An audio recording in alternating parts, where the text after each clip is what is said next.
Welcome to Breaking Down the Bars. My name is Optimus and I'm taking over for this episode because I want to give some love and props to my man Flewnt.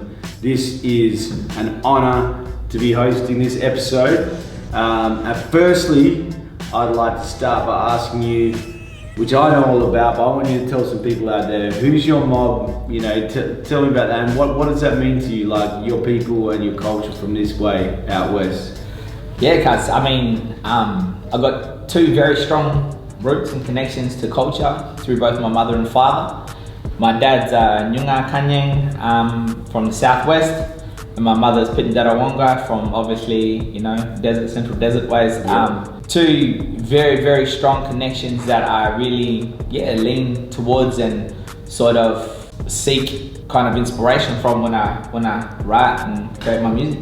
Absolutely, yeah. And when you think about talking about, you know, where you're from and your people and your family, and I know the connection to family and your uncles and just the bigger picture in terms of what your lyrics represent, you know, and even with Kaya Kana, which is a poem from Uncle Graham. So like, tell these guys a little bit about that connection to Dumbarton and you know, and the Kaya Kana and that whole thing. Yeah, a big part of who I am is the family that I was sort of molded and came from, you know, and being raised in an Aboriginal family, you're just not necessarily learning from just your parents, you learn from all the mob around you, you know, that's a big part of who we are as Aboriginal people. It's a big part of our culture. I was very blessed to grow up with uncles that were very active in the community, particularly Uncle Robert. For me personally, I'm so lucky to have so much knowledge and learn so much from Uncle, you know. That was just sort of my upbringing and my raising. I was sort of molded by those sort of cultural, strong, activist ways. And I always knew kind of when I was younger that I somehow wanted to serve my community in some sort of way. And I didn't know exactly what that outlet would be. At a young age. At a young age. I knew when I was really young. Profound, really, when you think about it, like in terms of having a notion of your purpose.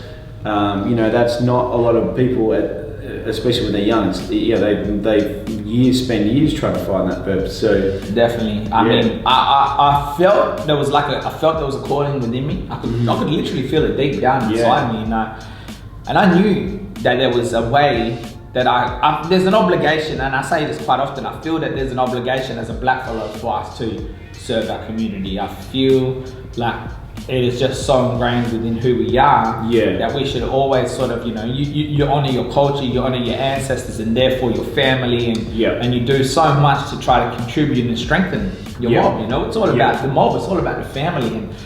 And I knew there was a way that I was going to do it, like I said, and just happened to be hip hop, music, rap, lyrics, artistry. My mother was an artist, and she expressed her culture through visual arts.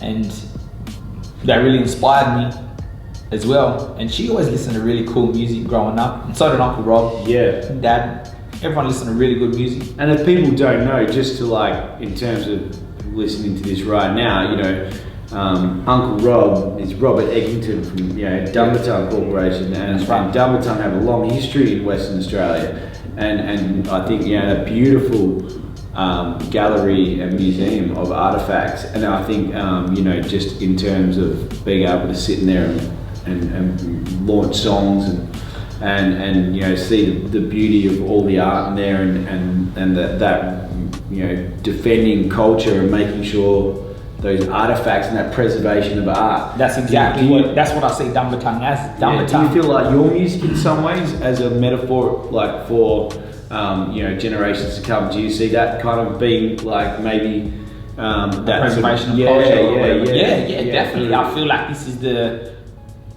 is it the conduit or the great connection between a generation that I live in now and probably the next generation after me as well. Hip hop is just, it's moving through the generations, and that can be the connection that brings them back to, like Uncle Robert always said, is that we need to use these connections. These tools and these connections to bring them back to big depositories of culture. Amazing. Which sit within Dumbarton, which sit within, within those that culturally protect our integrity as Aboriginal people, as Noongar Southwest people as well, in a staunch way. Yeah. That's what I hope that my music eventually does, is that it at least sparks an interest in our young people and those of the wider community as well, to want to explore what the true history looks and sounds and feels like here in the Southwest, particularly in the Southwest, because that's what I can directly connect to, but ultimately for everybody around this whole nation. So for this breaking down the bars, I want to spit my second verse to Blackway, and it goes like this. We all get lonely, cuz just know you're not the only one.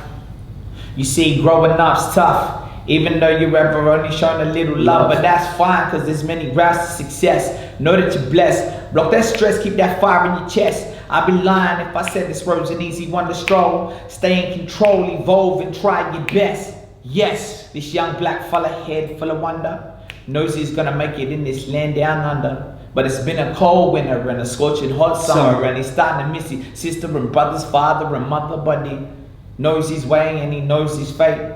Every time he opens his mouth, people are blown away. His road is paved and there's glory at the end. It's hard to speak your life like it's a story of a friend. Man, I love that verse, I really do. I think that performance for me is obviously something we share in performing that song a lot. And I also love how the song came about and the concept for it. I think part of that process was us being able to reach out to Emily Wurramara. And do you want to talk a little bit about what the song means to you, and then part of that and the process? Definitely. Yeah. I remember we were coming off the back of Kayapayana, and there was another track to be done, and we were kind of, I guess, we were just understanding each other as artists, and you were getting to know me and I was getting to know you more, and we were performing together a lot, and we knew that we wanted to work more on music. And I remember that you hit me up and you were like, bro, I just heard this like a rendition or like a new version of Blackway, which is a song that we as Aboriginal people, and you would know this as well, in our community, it's such a big song. It's an anthem. So when you told me there was this version that you heard, and I was like, oh, okay, and you said, I think we can flip this. I heard it on our radio, right? That's right. Phil show. You were cruising along and you told me. I remember the story. I remember so shout outs to Phil Worley, man. Straight out to Phil. Yeah, shout outs to Phil. Yeah, I remember you saying, and you're like, just come in. I've got this beat ready to go, and then knowing where I had to go with this song, it all made sense to me. Yeah. The beat was insane, what you had done with it. It was just all there. The package was there, ready to go. All I had to do was tell a story with my lyrics. And I knew where I had to go, and I had to go personal. Yeah. So that's another part of my artistry, is not just always telling a story of culture.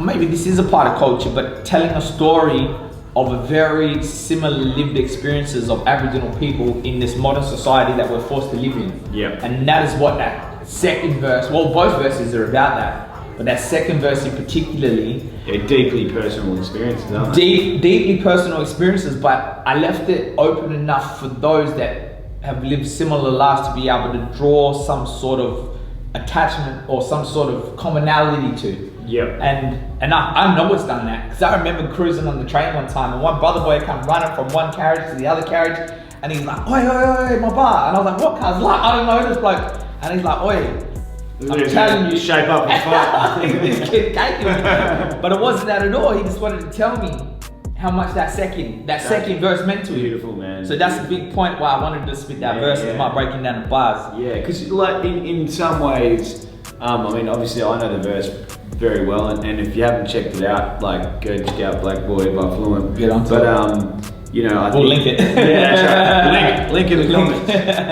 But like, also, I think you're kind of leaving it in a third person mode as well. When the last line, if you want to explain that, how that sets the whole song up, right? Like, rather than just being about your personal life. Well, I speak about like a Blackway. Yeah. But which is obviously well, it's me, but I speak about this third person, right? It's third person perspective, and the last bar is the reveal. Yeah. And I think that's important So because even if you know what's that line, the reveal, what's the line? it's hard to speak your life like it's a story of a friend. So it's hard to speak your life. Speak your life like it's a story of a friend. Like It was hard for me to be able to even tell my story. I admit that is hard for me.